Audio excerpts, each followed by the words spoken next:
tranché. Vas-y petit,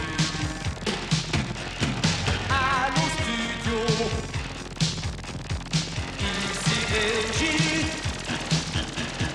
comme Magnéto. Et c'est parti. Chalut. Exceptionnellement, nous allons commencer cette émission avec 15 secondes de retard. 15 secondes pour vous donner le temps d'appeler tous ceux qui sont à la maison et qui ne sont pas devant le poste. Allez-y, faites vite. Dans 5 secondes, un reportage exceptionnel qui vous fera reprendre en chœur « Y a qu'une télé, c'est Téléchat ». À vous, Grouchat. Eh oui, Lola, je me trouve dans la caverne de Gros Trognon et ce que mes yeux voient, ma raison ne peut le croire. Regardez ces peintures préhistoriques. Oh, dis donc, c'est rudement bien dessiné. C'est pas mal, c'est vieux, mais c'est de la gnognotte à côté de ce qu'il y a sur l'autre mur. Jugez vous-même. Oh, des gluons. Et je rêve pas. On dirait que c'est toi, là, avec ta loupe. Eh oui, Micmac, c'est bouleversant. 30 000 ans avant Téléchat, quelqu'un avait déjà découvert les gluons. Et le pompon de la préhistoire, c'est que ce quelqu'un-là me ressemblait comme 2 gouttes d'eau. Oh, mais comment t'es tombé là-dessus? Par le plus grand des hasards. Il pleuvait, je me suis réfugié dans la première grotte venue, et regarde ce que j'ai trouvé. Oh, qu'est-ce que c'est? Ouvre grande ton oreille et accroche-toi. Gluon du silex taillé, c'est encore moi, Grouchat de Téléchat. Est-ce que vous pouvez me répéter ce que vous m'avez dit tout à l'heure quand j'avais la loupe? Nous sommes les lots d'une tombola qui n'a jamais été tirée. Quelle tombola? La tombola organisée à l'occasion des fêtes qui devaient marquer le passage de l'ère tertiaire à l'ère quaternaire. Et pourquoi elle n'a jamais été tirée? Parce qu'il y a eu un terrible plissement alpin. Et vous, alors? Nous, les silex taillés, on a eu plus de chance que les objets d'art. Mais on ne fait pas de plissement alpin sans casser quelques poteries. Et sur le mur de la caverne, c'est votre portrait? Non, peut-être.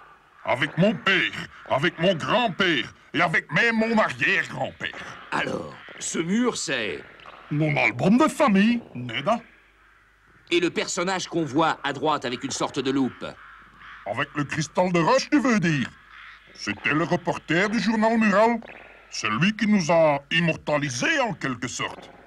Il est parti comme correspondant de guerre quelque temps après. Quelle guerre? La guerre du feu? Ah, tu rigoles? C'était bien avant la guerre du feu. La guerre de l'eau. On se battait pour 3 gouttes. Vaut mieux entendre ça que d'être sourd. Et voilà, en ce d'Andrevie 13, je découvre qu'un de mes ancêtres, il y a 30 000 ans, exerçait déjà la même profession que moi. Bon sang ne saurait mentir. Je ne suis plus un vulgaire chat de gouttière, trouvé, abandonné, mais un digne descendant du chat des cavernes. On a beau être de marbre, ça fait quand même quelque chose. Une page de publicité. Mais enfin, Grouchat, l'émotion vous fait perdre les pédales. Vous avez oublié que l'artiste aux grandes oreilles s'est fait virer. Les ondes de joie vont me faire péter les filaments. Restez poli, bon moment. Ouf, j'avais peur de ne pas arriver avant la fin de l'émission. Je voulais vous montrer ça. Chat alors. Épluchez-moi ça. Ils nous mettent partout. La rançon de la gloire et du commerce. Aujourd'hui, c'était la Saint-Gadget. Bonne fête à tous les gadgets. Bonne fête à tous les gadgets. Tiens, attrape, Olga. C'est bon, ça. Chalut et à bientôt. Qui vous êtes? Tu me, je suis la vedette.